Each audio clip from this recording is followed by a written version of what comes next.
You drew a connection between free speech and free thought.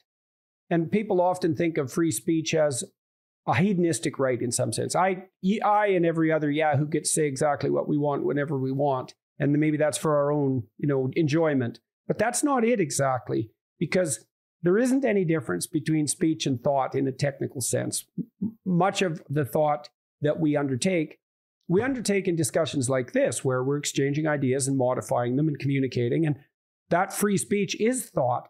And then the question is, well, what's thought? And the answer to that is, well, that's how we abstractly adapt to the horizon of the future before we actually adapt to it.